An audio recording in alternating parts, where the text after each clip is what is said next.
Science and Religion Lunch Seminar for the academic year. It's been an interesting year. We're going to begin having face-to-face ones starting in fall again. So if any of you are interested in presenting, you could send that proposal directly to me with my email account, dennis.cooley@ndsu.edu, or you can send it to the Northern Plains Ethics Institute, which is host of this event, and that's ndsu.npei@ndsu.edu. So now the formalities are taken care of. I want to introduce our speaker today.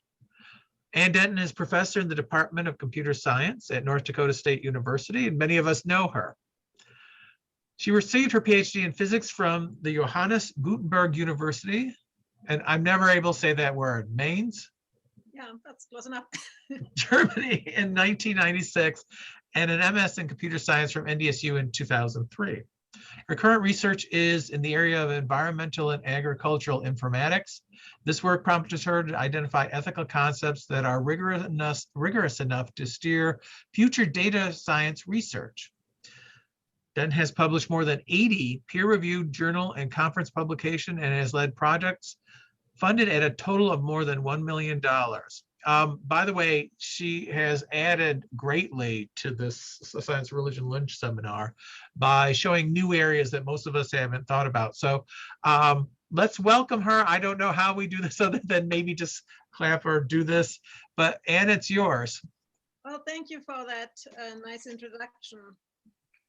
Let me see if sharing my screen here. Can you see the screen? We do. Yes, we can. Okay. Yeah, so my background, as Dennis said, is in science. And as a scientist, I have been involved in many funded projects and written grant proposals, talked about the merit of grant proposals, still wondering why you're not, let me just try one more time whether I can get this to be full screen. When we tried it out, it worked, and now you don't seem to be seeing this full screen, but well, I guess I'll just leave it as it is. So with these grants, we solve all the important problems, right? So we solve anything that is making it difficult for people, anything that helps is of value, except that we're now finding us in a more threatening situation than we have been probably ever before. Everybody has heard of the risks of climate change. And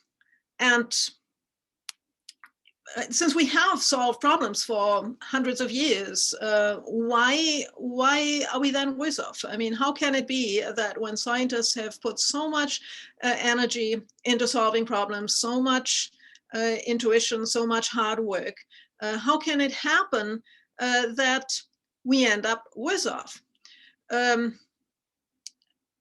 Worse even, how can it happen that these changes could potentially be catastrophic? Of course, from a scientist's perspective, we always like to think it's other people, right? I mean, it isn't the scientists who are the problems. The scientists are the ones who understand climate change. They're the ones who understand what we need to do, who can help us get out of this problem. It's others who are the problem. It's greed. It's whatever we view as the real culprit.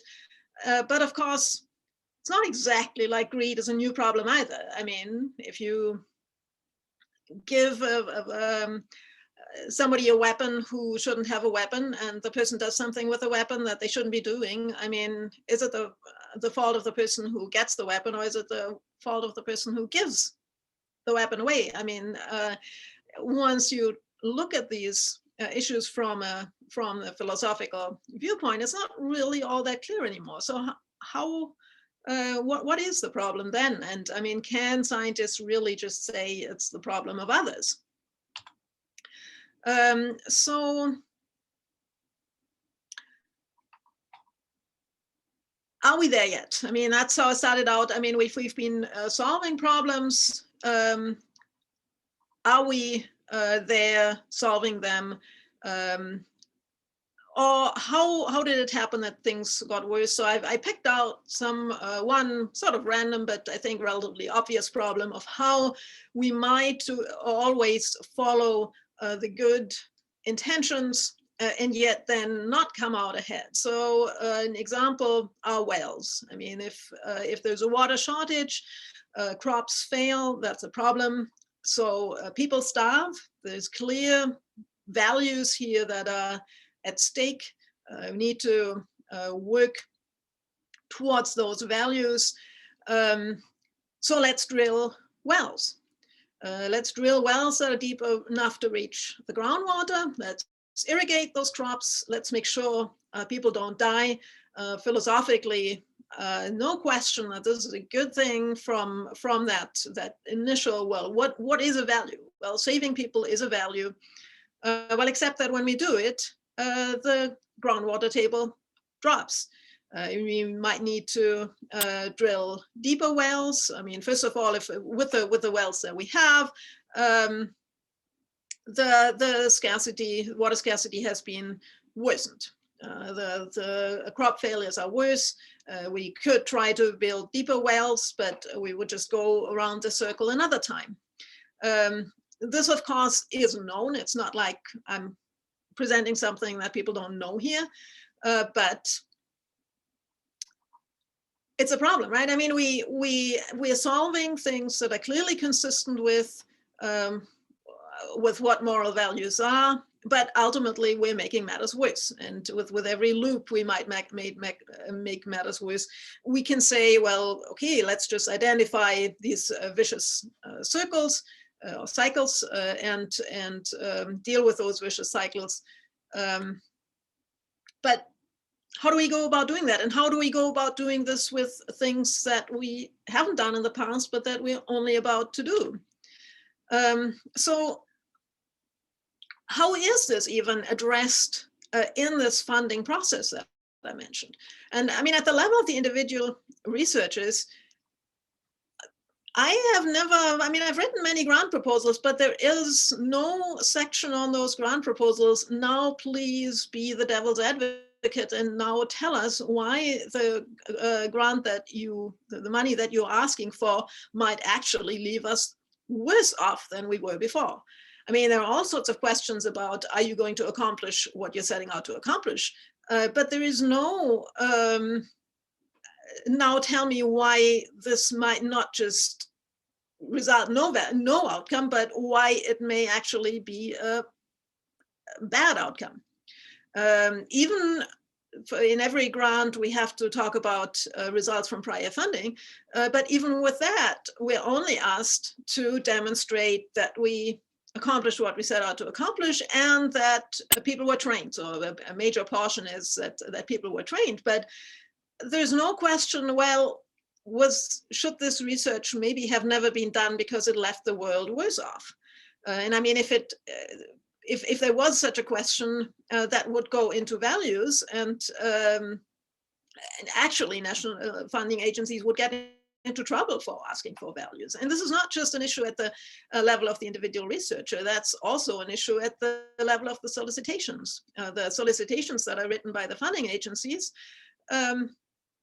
they aren't even part of a peer review process. I mean, the things that the researchers do, at least they're expected to publish them and get peer reviewed that way. But for the solicitations, I mean, the funding agencies, they decide on what they want to fund. How do they do that? Well, I mean, they certainly have to be sure that Congress is happy, because that's where they get their money from. They also, of course, do listen to their researchers. And I mean, it's not like they don't understand the vicious cycles, but there is no, well, is this going in the wrong direction? And I mean, from the practice of grant proposals, yes, there is talk about there was a misspelling here, virtuous cycles. Virtuous cycles are and ecosystems, but even those terms are usually used in terms of, do we accomplish what we set out to accomplish, not in terms of, is what we're setting out to accomplish bad. So values are not the topic of science. Values are the topic of philosophy, but is philosophy really solving this? And I think there are some very immediate problems. If you're trying to understand current science, I mean, not even the researchers who submit the grant proposal can predict what is going to happen. So how could philosophers?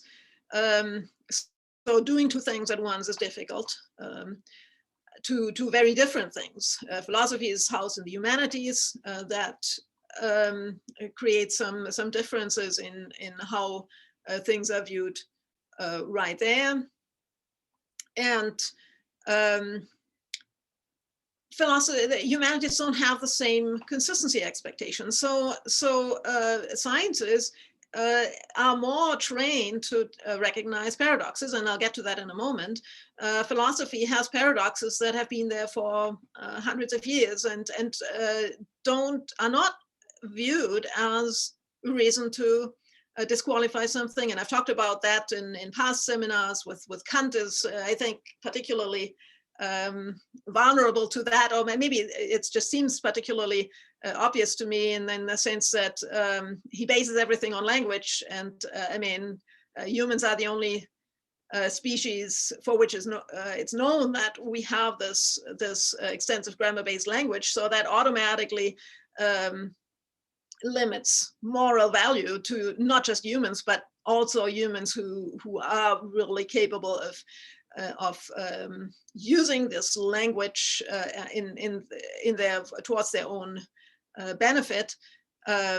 So one of the, I think, immediate paradoxes, a few years ago, I got into an argument with a Catholic seminarian on whether a cat that runs into a house to rescue its kittens, whether that's moral behavior or not. And so religious scholars don't consider it moral, but according to Kant, it wouldn't be moral either.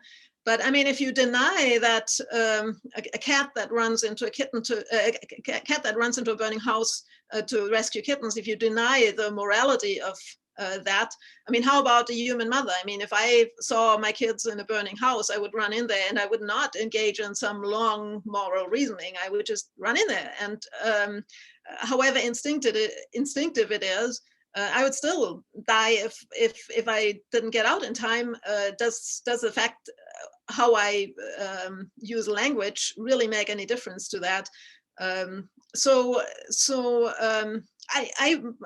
personally think that if philosophy was housed in the sciences, these questions would be asked much more centrally than they currently are. And I mean, it's not like this is new. I mean, the paradox of the ex-murderer, which was, we also discussed in, I think the last time I presented in this series, if you're supposed to speak the truth and a murderer with an axe comes to your house and your friend is in your house and you're supposed to speak the truth, do you have to tell the murderer that your friend is in the house? That was known at the time.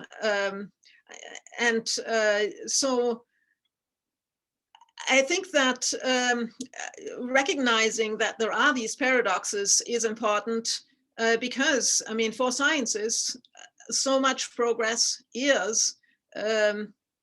lies in resolving paradoxes. So what are paradoxes? There are logical paradoxes like this statement is false, that cannot be resolved no matter how you look at the sentence. If you assume that the sentence is true, then the statement is false would be false, right? Because the statement would be true. If you assume that the statement is false, then the statement that the statement is false would actually be true. So no matter how you look at it,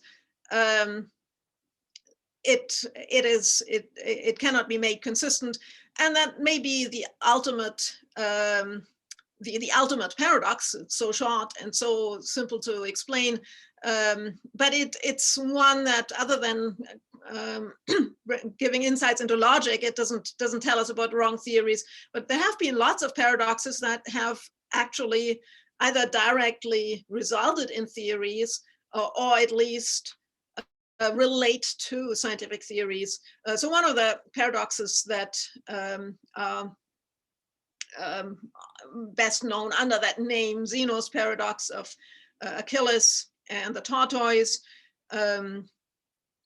If Achilles, if a tortoise has a 100-meter head start and Achilles tries to reach that tortoise, well, when Achilles reaches the point where the tortoise was, the tortoise has advanced. And by the time Achilles reaches the point that the tortoise had reached here, the tortoise has yet further advanced.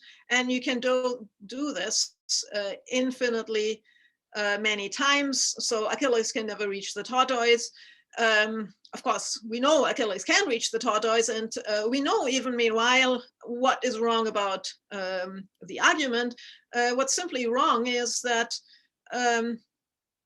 infinite series can have finite values, can converge on a finite value. If Zeno of Elea, who lived 2,500 years ago, if he had known about calculus, he would have known that Achilles will actually reach the tortoise in a finite time, and he would have been able to calculate that time. But I mean, there were just over 2,000 years between that. So in this case, the calculus was not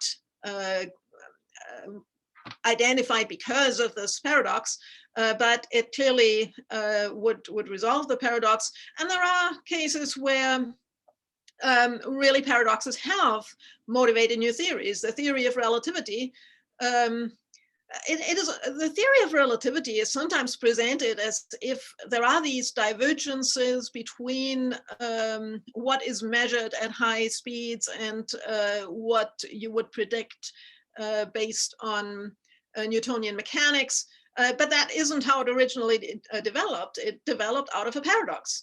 If the speed of light is constant, nothing can go faster than the speed of light. And spaceships cannot even reach the speed of light. Well, what if you have two spaceships going close to the speed of light, starting at Earth, but going in opposite directions? And what does the right spaceship look like from the frame of reference of the left spaceship? If they were both close to the speed of light, then based on Newtonian physics, this one would be going close to twice the speed of light. Well, that can't be. And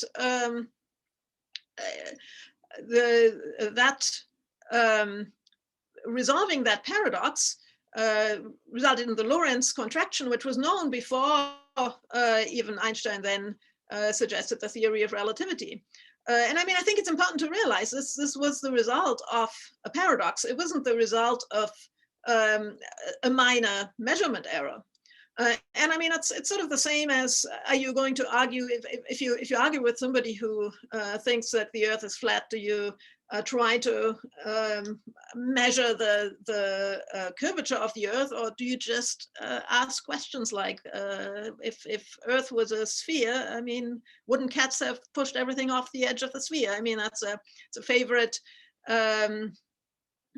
meme on social media. I mean, you can make any number of, or well, let's do a reality show while flat earthers try and find the edge of the Earth. I mean, and much as I am worried about social media, I think recognizing the very concise paradoxes is one of the strengths that have happened. Well, I mean, of course, you could also argue that maybe there wouldn't be as many flat earthers without social media. So I'm not going to go into that direction. But I mean, you're all familiar with reasoning about with paradoxes. So going back to the "are we there yet" paradox, I mean, how do we predict what will be the next paradox? I mean, and we don't have much of a margin of error there. I mean, if with some of the current things that are proposed, temperatures rise, ecosystems fail, let's do some geoengineering. But what if that causes ecosystems to fail even faster, and the failing of ecosystems disrupts climate further? That could very well be the next vicious cycle. And I mean, how do we know that what we're doing at every stage is good? I mean, what does good mean? If moral philosophy can't be depended on, and the reasoning, classic reasoning in terms of what satisfies grant expectations can't be trusted on, what can be trusted on? I mean, we have these. So a little bit more about how this can happen. I mean, we have the differences between science and moral philosophy. Science can do the predictions. Moral philosophy can reason about values.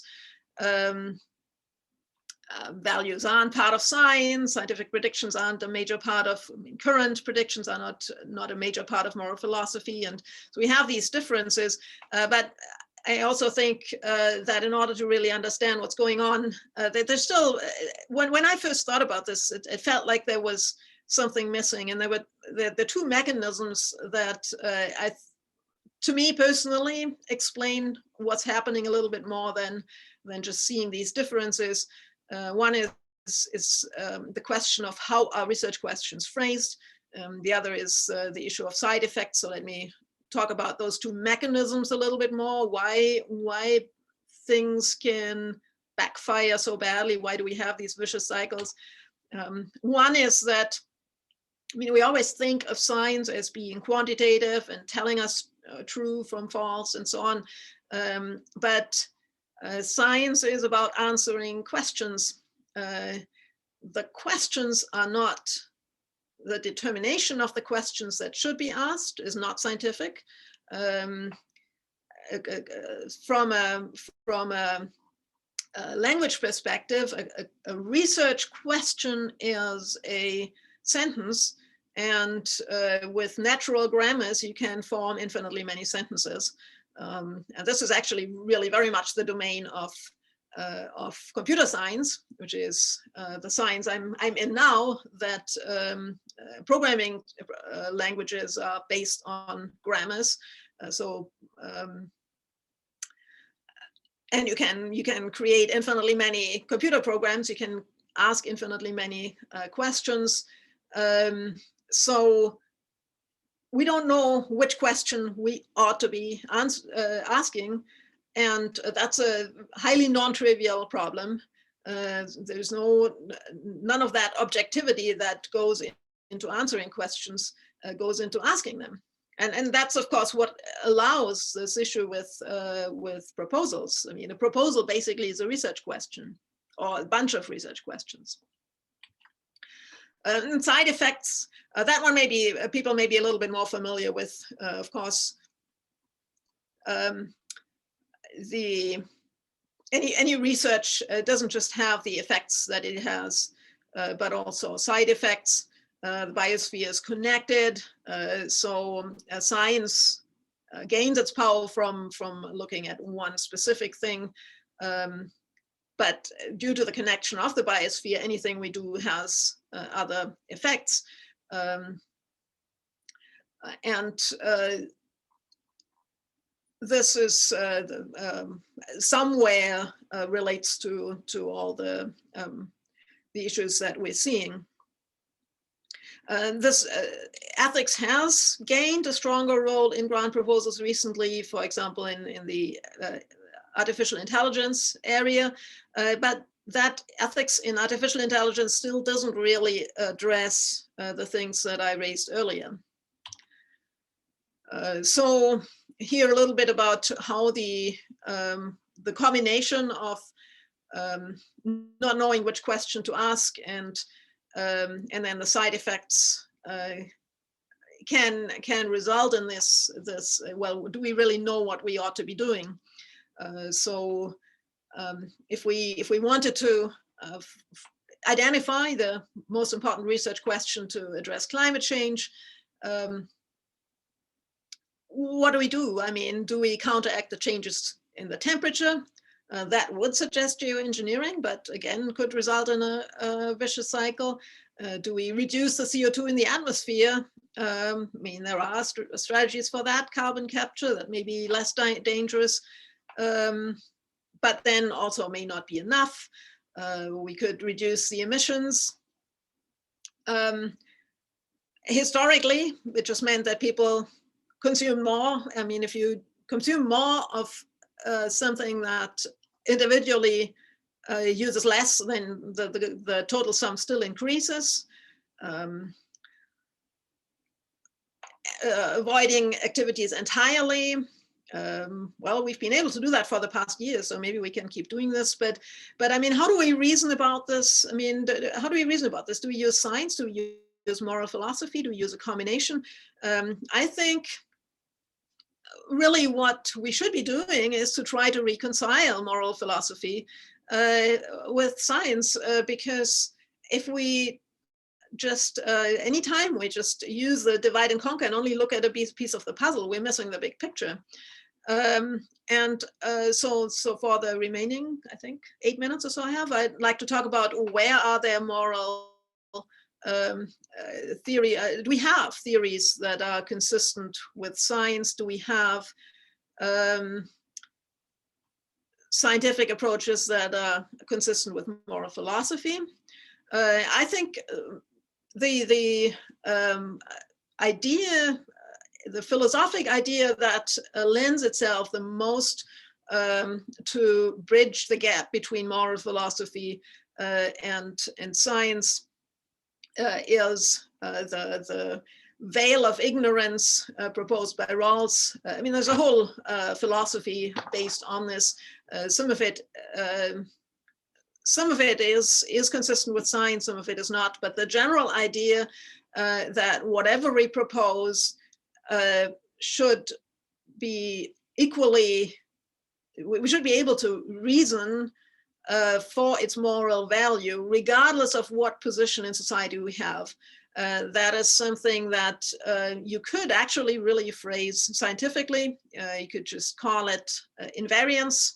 In science, we would call this, doesn't depend on the perspective from which we look, or doesn't depend on our reference frame. That's in science is usually called invariance.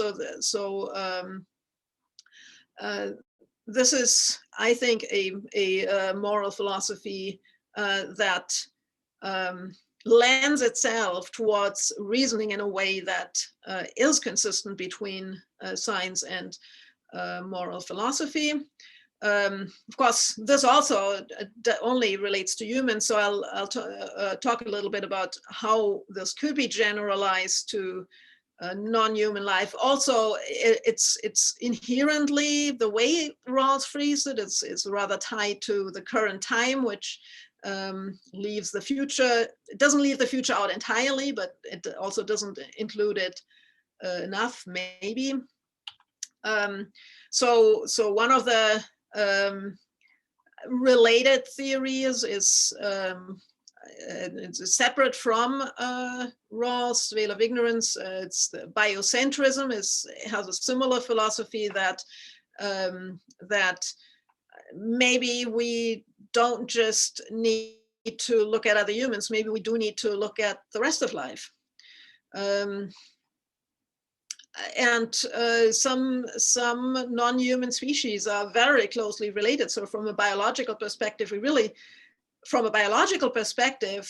we would not be able to argue that we are really fundamentally set apart from those other species at a value level. I mean, yes, we have language and they don't have grammar-based language, but I mean, why would you say grammar-based language gives you value when no grammar-based language means no value? That from a scientific perspective, that makes little sense.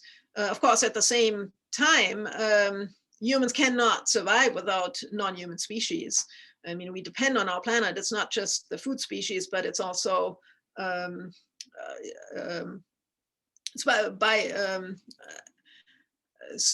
biosystem services and so on. So there are many reasons why we couldn't just throw everybody off our list of who matters.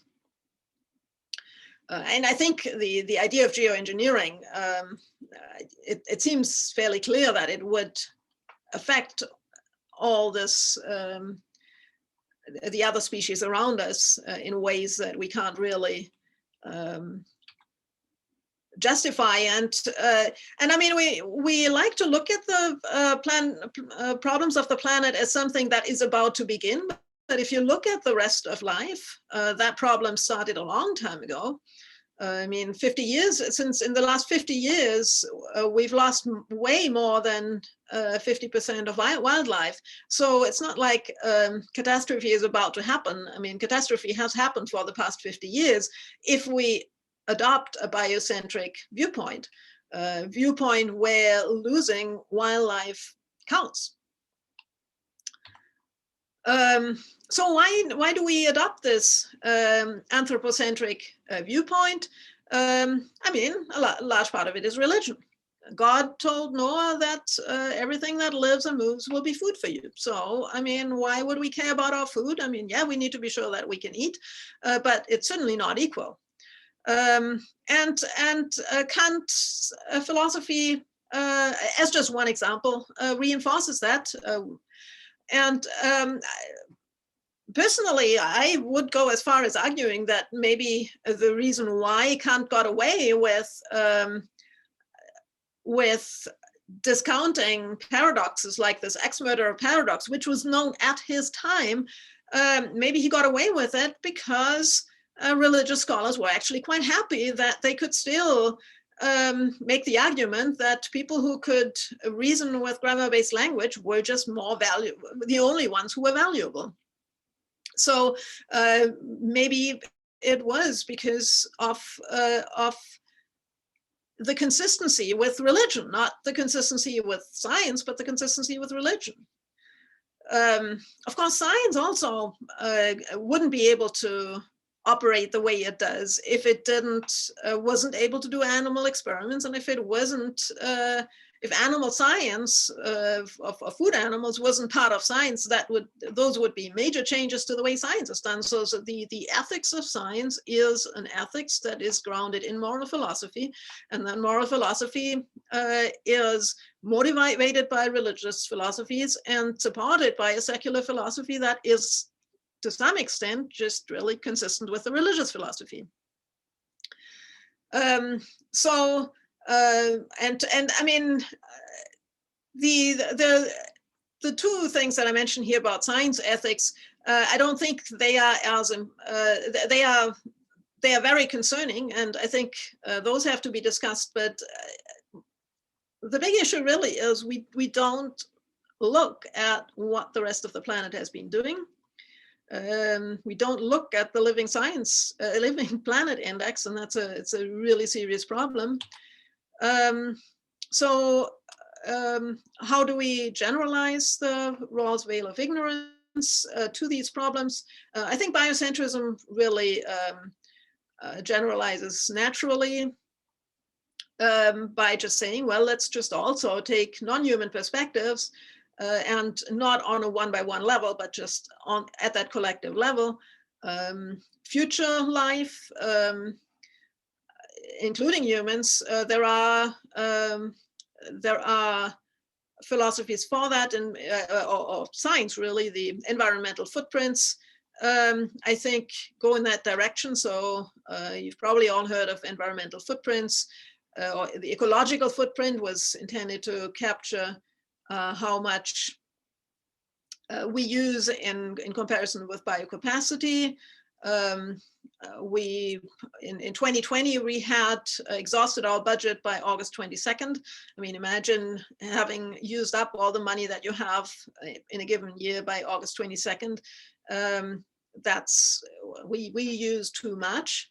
There've been specific environmental footprint measures developed for carbon, for water. Is this the solution? Well, my kids are horrified when they hear me talk positively about the environmental footprints because they say that the major polluters use that to their advantage because they say, oh, it's not us who are the problem. It's not the oil industry that's the problem. It's the individual humans. And that's an example, I think, where just understanding the scientific problem may not tell us about the dynamic of groups of humans.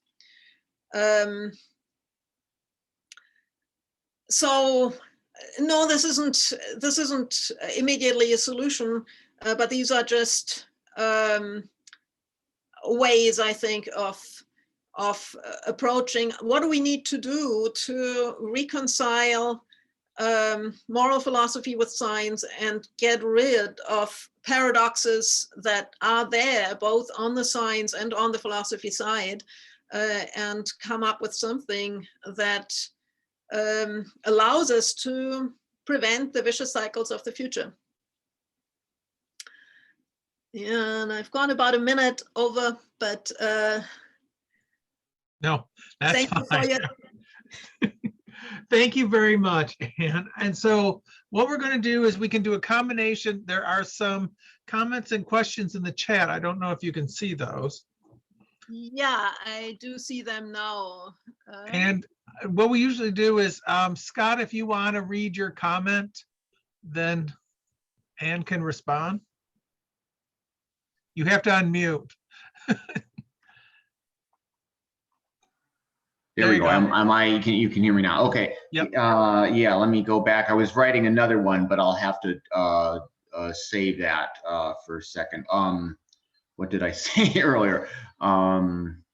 Yeah, so first is just a comment. And this doesn't mean Kant is right. It's just clarifying his view. And by the way, I have a Ph.D. in moral philosophy, so this is kind of my lane here.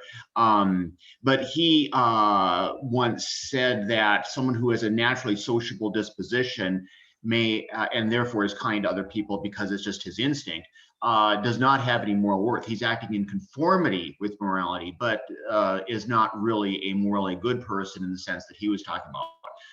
So actually, I think he would say the mother is not acting any morally than the cat if she's just acting out of instinct. Now we could argue about or examine whether that's actually the case, whether she has like some implicit consciousness in her mind of why this is morally not only instinctive but morally required. But you're right, in the moment she just acts impulsively. And he would say if that's really all that's going on, then she is no better than the cat. Whether that's true or not is another question, but he wouldn't say that the mother is automatically better than the cat just because she's a human being. So just the point. That was exactly my concern. And I mean, as a mother who might very well imagine running into a burning house and getting killed in the process, I find that quite despicable, quite honestly. I mean, I find it quite horrifying that moral philosophy would be taught that has that level of disrespect to people who really care. I mean, I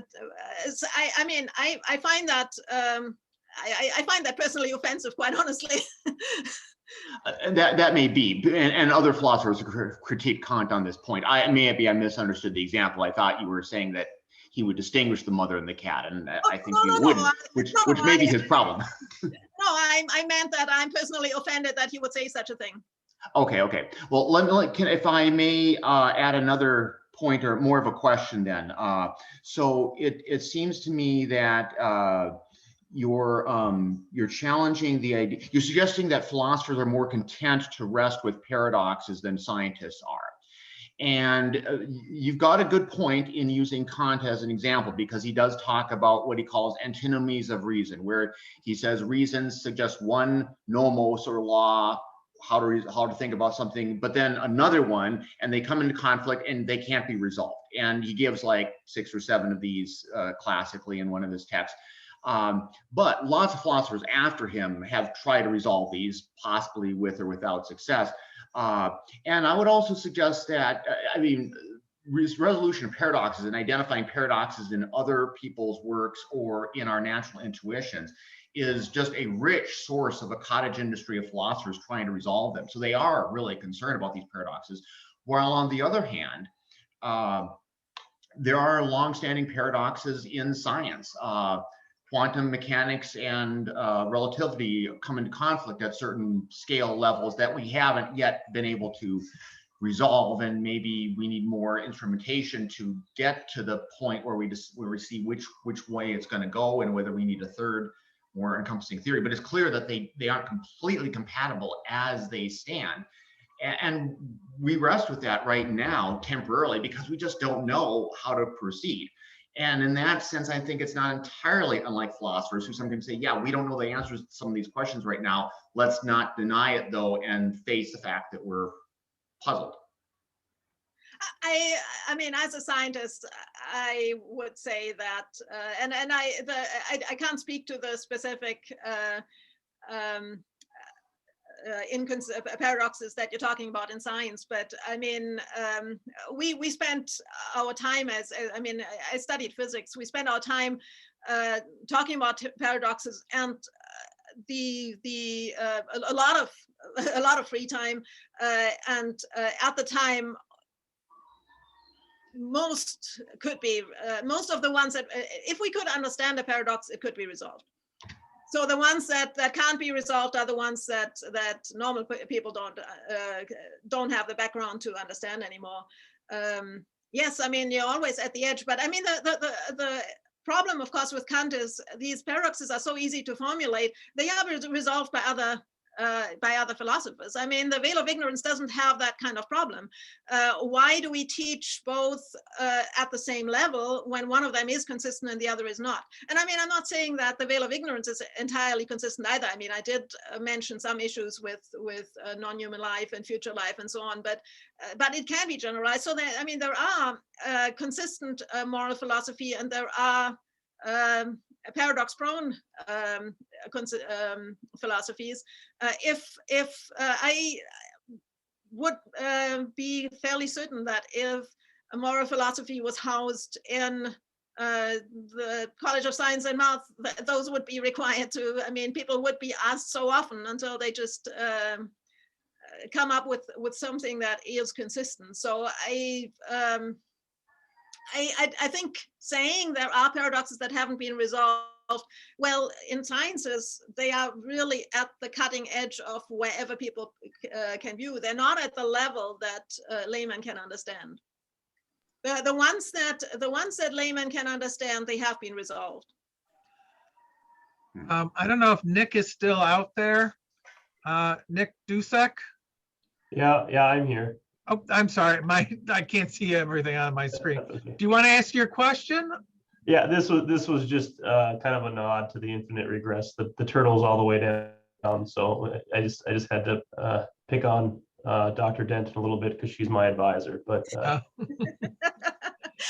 it's true. And I mean, I have tried to sort of. I mean, one slide that I had spoke to that. I mean, where I gave 4 possible solutions to climate change. But I mean, a part of it is just the sheer numbers. So, I mean, even if you somehow limited yourself to 100 most important questions for addressing climate change. And I mean, they have the drawdown. There's a book called Drawdown that does that. And deciding between them, it gets just to be a quantitative difference that deciding between 100 approaches or to predict where they might run into vicious cycles. I mean, if we put all our energy towards it, we could do more than when we don't put all our energy towards it. But I mean, it's sort of like my dad had this analogy at some point. And I think scientists enough to know about how diodes work. They let a current through even when they are in a state that supposedly doesn't, or transistors. I mean, if you take a transistor, still lets some current through even when it doesn't. But when it's it's switched to the point of where it's open, it just lets orders of magnitude more through. So orders of magnitudes matter. I mean, every yes/no decision ultimately eventually just boils down to orders of magnitude. And if we start out with infinitely many questions, we're dealing with so infinitely many hypotheses. it's just that the theories quantitatively break down. It ends up being more of a quantitative thing than a binary thing. But even the binary things in a computer are ultimately quantitative things. So the next one up is my question, but I don't know if you know Aldo Leopold's work on biotic communities and the land ethic. But when you were talking, I thought, that seems right up with what I do. I'm an ethicist, and I talk about morality. And one of the big arguments I use is that human beings are the product of evolutionary adaptations and socializations. And so what you're going to get from that neurophysiology and from the impacts of socialization and social learning, you're not going to get an entity that is mechanistic, that is something you can put in a stimulus and you get exact linear cause and effect out of it. And I didn't know, is that what you're saying? Yes. Yeah, no, absolutely. I mean, the ecosystems and the whole biology that is environmental viewpoints are basically trying to address what I'm saying. Yes. I mean, and none of that. I'm not making the claim that any of those pieces were new. I mean, the paradoxes aren't either. It's just trying to present them in a way that you can't just sort of push it into that's another problem. Right. So Syed has a comment. All religions, is Syed still here? Oh, yep, there he is. Good afternoon, everybody. I see very often that the word, the religion word, is not used properly. Like today's talk, Islam wants people to preserve resources. Islam wants people to take care of the earth. Islam wants people that things which God has given them, they don't waste them, misuse them. Well, let me ask you a question though. Does Islam, I mean, I thought Noah was part of, I thought the Old Testament was part of, I didn't think that Islam had completely renounced everything that was in the Old Testament. Yes, so if you read the Quran and you read the mention of the same prophets, you will see that some of the matters the Quran has kept as they are in the Bible. But many of the matters, Islam has deleted them. As an example, Noah's sleeping with his daughters, Islam does not mention that. Well, so, but that's not what I'm talking about. I'm talking about the core story of Noah. So it's the core story of Noah in the I can't read Arabic, so I haven't read the Quran. Well, I haven't read the Bible fully either. But so yes, so the Quran, the one which we read, has English and Arabic side by side, which you very rarely find in the case of Bible. So the people who read Quran, if they know even a little bit of Arabic, they can see it side by side and make sure for themselves that the translation is proper. So the quote which has been given about Noah, that does not occur in the Quran. So, and there are many other verses in the Quran which indicate that God wants people to take care of the earth, to use its resources properly and not destroy it. It's very clear for a lot of verses. Maybe one day I will write an article or maybe present on this topic. I remember that once Dennis, he had mentioned this thing to me, what I think he was writing something about environment and he wanted to know what Islam says about it. And I had in mind to write about it, but I haven't been able to so far.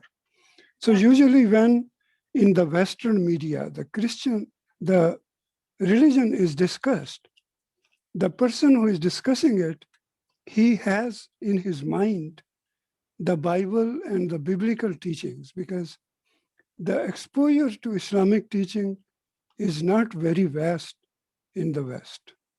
Yeah, there are a couple of more comments here in the chat that I should probably address. I mean, I agree. So the reason why I focus on Christianity was that I do think that the moral philosophy that is used in science is more closely influenced by the history of both religious and secular philosophy in Europe, just based on where the Industrial Revolution most happened. I also will say that, of course, one of the things that result in the increase in footprints is just population growth. And I would be fairly confident to say that Islam has not been any better at reducing population growth than Christianity. But I mean, this could become a long discussion, and I'm seeing there are a few more comments in the chat, so maybe I should. Right. Yeah, well, so what I'll do, I'm going to break in. Comment. I'm going to break in. Yeah. Syed now has a proposal for a science religion lunch seminar for next semester and an article for the Northern Plains Ethics Journal, which is part of the NPEI. So I've got two things for you, Syed. That's what happens when you talk up in front of me. Always a danger. But let's go to Joel, because I see we're running out of time. Can I make one small comment? If you can. Yeah, so very briefly. There is no problem with Planned Parenthood in Muslim countries. That's all I wanted to say. Thank you. Thanks. So, Joel, you're up. Yeah, I was just thinking that some of these paradoxes seem like the social sciences would be helpful in resolving them, like the problem of antibiotics and creating superbugs. I mean, science has been great at giving us antibiotics, but it creates that vicious cycle, as you were demonstrating. But the key to breaking that is social sciences, in educating people on, not overusing them, not overprescribing them, using the full course, as long as they tell you have to use it, even if you feel better, all those are behavior questions, and that's where social sciences comes in. Same when it comes to like the tragedy of the commons, we have to create, political structures to work out regulations to regulate ourselves to prevent that from happening. That's all social sciences. And like the vaccine for COVID, science did a great job giving us a vaccine for it, but now it's a social science problem to get people to actually take it. You are most definitely right that social sciences are, I think, the part that's often overlooked in the sciences. And I mean, one of the things that really bug me is that when you see some of the sort of science-inspired atheist writers, they sort of ignore social science and basically say, well, the sciences are just better at predicting things. Well, no, that's actually not the case. It's just that the hard scientists pick the problems that can be predicted. And if you actually try to predict even the simplest social sciences things using hard sciences, there's an interesting article. It was an interesting article maybe 5 or 6 years ago that Alexander Wagner in physics shared with me about people who actually try to simulate